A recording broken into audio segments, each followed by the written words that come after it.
Please like this video. I really need your support right now. It's the only way this story can reach more people. Thank you so much for being here with me and for your support.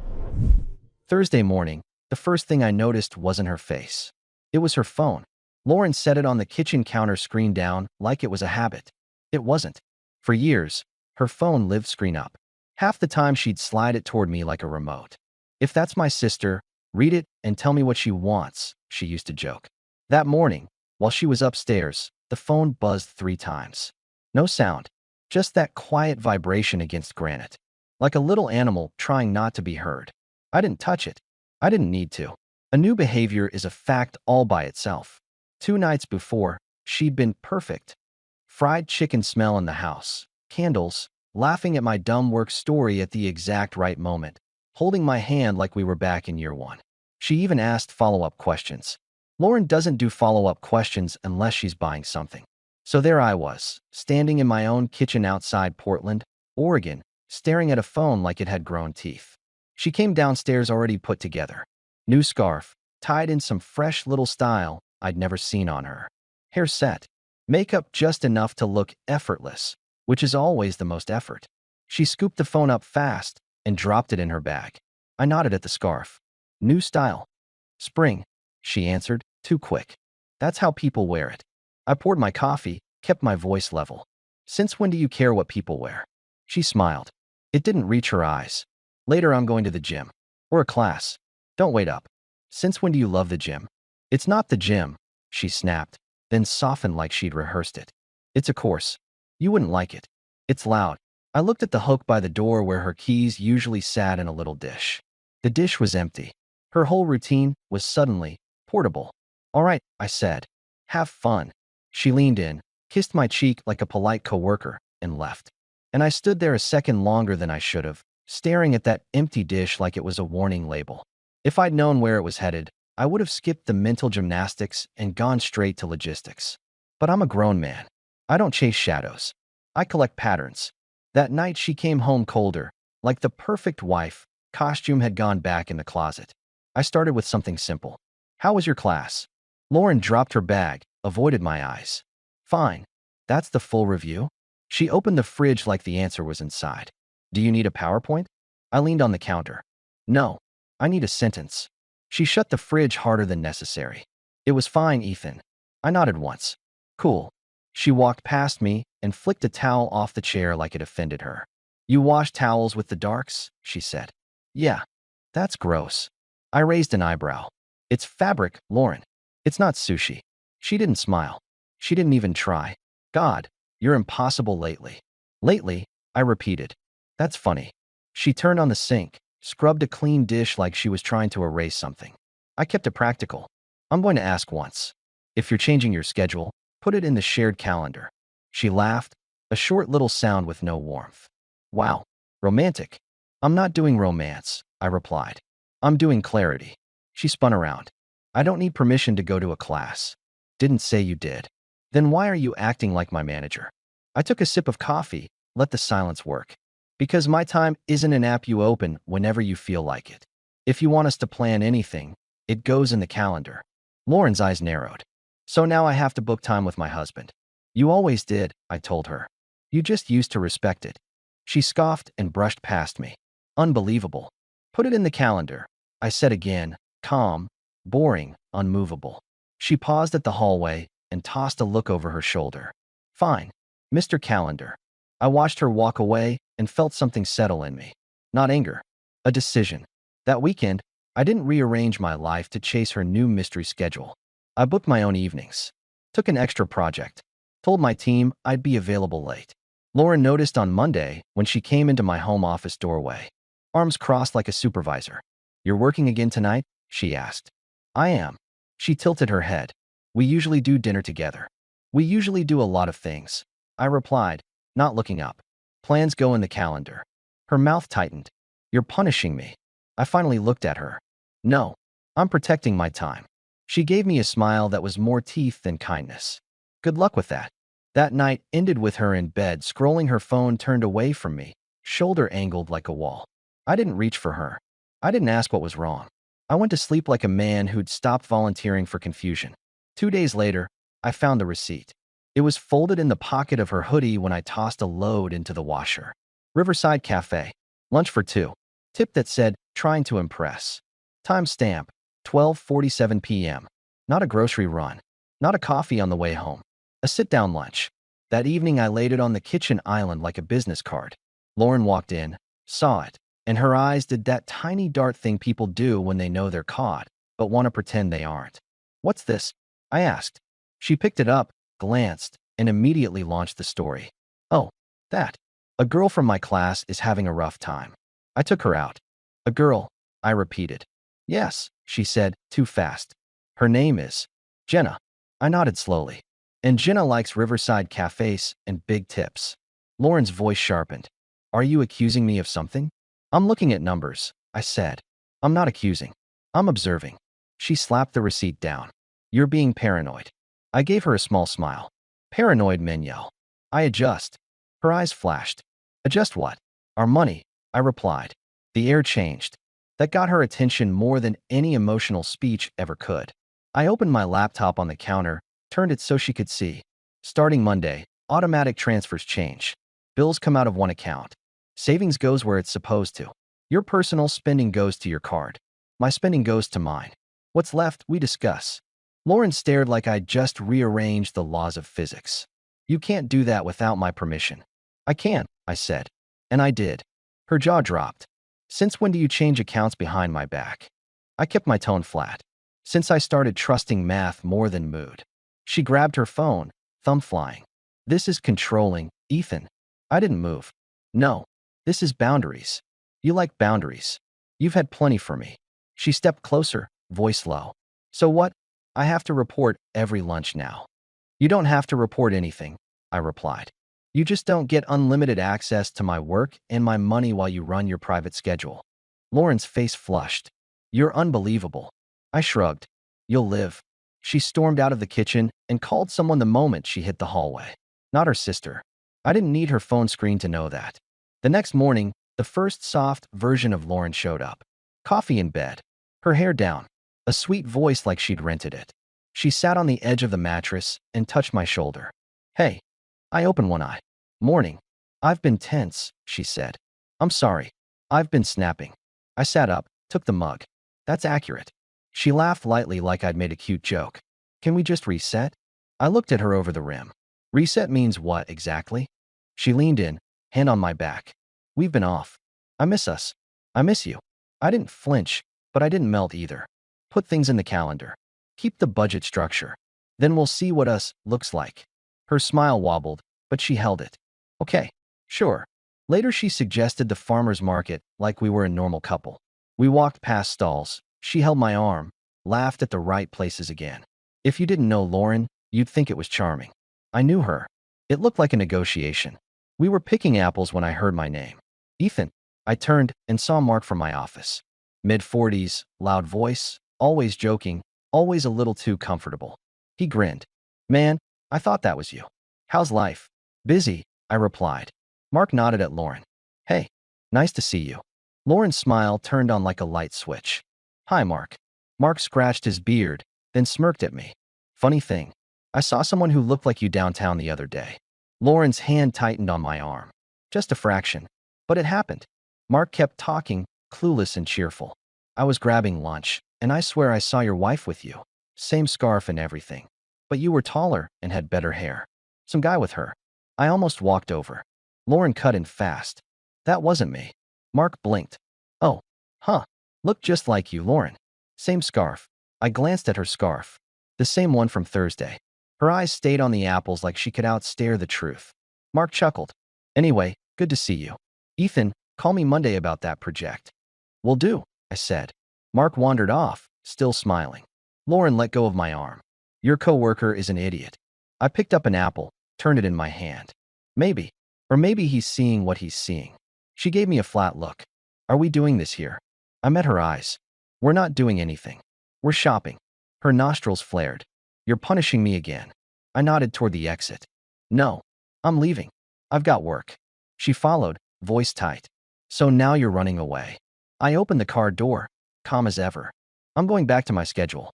Put your plans in the calendar." Her smile returned, sharp this time. Sure, Ethan. Mr. Calendar. That night, the warmth disappeared again. She scrolled her phone. She corrected how I loaded the dishwasher like it was a moral issue. She went to bed without a word. And I did what I told myself I'd do. I stopped guessing. I started verifying. By the next week, Lauren had built a whole new persona. Yoga mat in the living room. Candles. Breathing work. Talks about resetting her nervous system like she'd swallowed a self-help podcast. One evening, she stood by the fridge writing something on the whiteboard we used for groceries. I'm doing a retreat this weekend, she announced. I looked up from my laptop. A retreat. Yeah, she said. It's important. Just put it in the calendar and don't make it a thing. I gave a small laugh. You want me to schedule your disappearing act? Her eyes snapped up. Don't start. I tilted my head. You tell me not to start, but you keep changing the rules. She picked up her phone, held it tight. You've been cold. You've been controlling. Maybe I need space. Space is fine, I replied. Secrecy isn't. She scoffed. You're obsessed with my phone. I'm obsessed with consistency, I corrected. She stepped closer, voice low. You're going to push me away with this. I leaned back in my chair. If a calendar pushes you away, you were already walking. Lauren stared at me like she wanted a reaction. Tears, anger, pleading. Anything she could steer. I gave her nothing. Just a calm face and a quiet decision. 2 days later, I drove through the restaurant district at lunch. I wasn't hunting. I was doing an errand for work. That's what I told myself. I stopped at a light, glanced right, and there it was through a big window. That scarf. Lauren sat across from a man. Not a class girl. A man. They were close enough that the table looked too small for their little world. Daylight. Casual. Routine. That's the moment the maybe died. I didn't slam brakes. Didn't storm in. I drove on like a man who'd just crossed from suspicion into certainty. Back at work, I knocked on my buddy Nate's office door. Nate's the kind of guy who doesn't ask how you're doing unless he's ready for the answer. Former military, now project manager, speaks in clean sentences. He looked up. You look like you solved a puzzle you didn't want to solve. I shut the door. You ever use an investigator? Nate didn't blink. For what kind of problem? The kind where I need facts, not feelings. He nodded once like that was enough explanation. Yeah. I held his gaze. I don't want drama. I want to know if I'm wrong. Nate leaned back. Nobody needs a man who finds out by accident. Here. He wrote a number on a sticky note and slid it across the desk. Tell him you're not looking for a movie. You're looking for a schedule. That line hit me because it was exactly what this felt like. A schedule. Not a mistake. Not a one-time thing. A system. That afternoon, I met the investigator in a quiet coffee shop near my office. His name was Cal, mid-50s, calm eyes, hands that looked like they'd held a lot of paperwork. He didn't do the fake sympathy voice. I respected that. He sipped his coffee. So what do you want? Proof I'm wrong, I said. If I'm wrong, I go home and I shut up. If I'm right, I move like an adult. Cal nodded. You have kids? No. Good, he said, like it simplified his math. What's her routine? I slid him dates, times, the cafe receipt, the new class pattern, the retreat talk. Cal glanced over it. 2 days a week, midday window, same radius. This is not complicated. I stared at my cup. Keep it clean. Cal gave me a small smile. I don't do messy. I do documented. I stood to leave, folded the sticky note with his contract details into my wallet. As I walked out, my phone buzzed. A text from Lauren. Late class tonight. Don't wait up. I looked at it and felt absolutely nothing. Okay, I typed back. And I realized the quiet part. She thought I was still living on hope. I wasn't. I was living on planning. 3 days later, Cal handed me a folder in the same coffee shop. He didn't slide it over like a dramatic reveal. He placed it down like a mechanic placing a worn part on the counter. 2 times a week, he said. Same time window. Calls before and after. Same man. Same places. All daylight. All routine. I didn't open it right away. I just looked at the folder, then at Cal. So it's real, I said. Cal nodded. It's consistent. That word mattered. Consistent means chosen. I opened the folder. Photos. Timestamps. A simple timeline. Nothing obscene. Nothing exaggerated. Just proof that my wife had a daytime life and an evening marriage. I shut it and exhaled once. All right. Cal watched me. You want to confront? No, I replied. I want to conclude. He gave a small approving nod. That's usually smarter. That night I didn't argue. I didn't hint. I didn't make passive comments like a teenager. I moved. I transferred my personal savings out of the shared account into my own. I changed the auto deposit for my paycheck. I set my mail to forward to a P.O. box. I pulled our documents from the safe, house papers, insurance, IDs, and organized them into a single envelope. I also wrote a simple list for myself: what I'd say, what I wouldn't say, and what the exit rules would be. No speeches, no begging, no closure talk, just structure. Lauren came home humming like nothing existed outside her phone. She kissed my cheek and went to shower. From the hallway she called, "You're being weirdly nice lately." I answered from the kitchen, "I'm being efficient." She laughed like that was a joke. Whatever that means. 2 days later, she tried her second tactic, and she tried it on my turf. I was at work when the receptionist buzzed me. "Ethan, your wife is here." I looked up from my screen. "My wife is where?" "In the lobby," she said. "With lunch." I walked out, and there was Lauren, hair done, scarf on, smile wide, carrying a bag like she was a commercial for forgiveness. Nate stood down the hall watching with the subtle interest of a man who loves a clean mess. Lauren stepped toward me. Surprise. I kept my voice polite. "What are you doing here?" She pouted slightly, trying to be supportive, like you always say you want. I glanced at Nate, then back at her. "This isn't supportive. This is a performance." Her smile twitched. "Wow, you're really committed to being cruel." I leaned in just enough for her to hear me, not enough for her to twist it into a scene. "Don't show up here without asking. You want access to me, you use the calendar. Same rule." Her eyes widened. She looked around at the office, realized people were watching, and her cheeks went pink. "This is embarrassing," she hissed. I gave her a calm half smile. "Then stop doing things that require an audience." She shoved the lunch bag at me. "Fine, eat it. Or don't. I don't care." I took it, handed it right back. "I'm not hungry." She stared like I'd slapped her. "Seriously?" "Seriously," I said. "Go home." She lowered her voice. "You're doing this to punish me." I looked at her scarf, then at her phone in her hand, then at her eyes that never fully met mine anymore. "No," I replied. "I'm doing this because I'm done being managed." Lauren's mouth opened, then closed. She turned sharply and walked out, heels clicking fast like anger had a schedule too. Nate stepped closer after she left. "She wanted you to react." "I know," I said. He nodded at my steady face. "And you didn't." I went back to my desk, and my phone buzzed. A text from Lauren. "I'm at Maya's tonight." I stared at it, and actually laughed, quiet and short. Because the only reason you name a place is when you want it to sound verifiable. So I made it verifiable. On my way home, I stopped for gas. And there, by the snacks, was Maya, Lauren's younger sister, loading a couple things into her arms, hair in a messy bun, wearing a hoodie 2 sizes too big like she always did. Maya was the opposite of Lauren, blunt, awkward, and incapable of acting. I walked up beside her. "Hey." She jolted. "Ethan. Hi. What are you doing here?" "Buying overpriced gas station coffee," I said. "You?" "Same," she laughed. "I'm heading home. Long day." I kept my tone casual. "Lauren said she's with you tonight." Maya blinked. "She did?" "Yeah," I replied. "So I figured I'd make dinner. Thought you could swing by. We haven't seen you in forever." Maya's face softened. "Honestly, I'd love that. Lauren and I have barely talked lately." "Perfect," I said. "Come by around 7. Maya nodded, totally sincere. "I'll be there." I got in my truck and sat for a second before turning the key.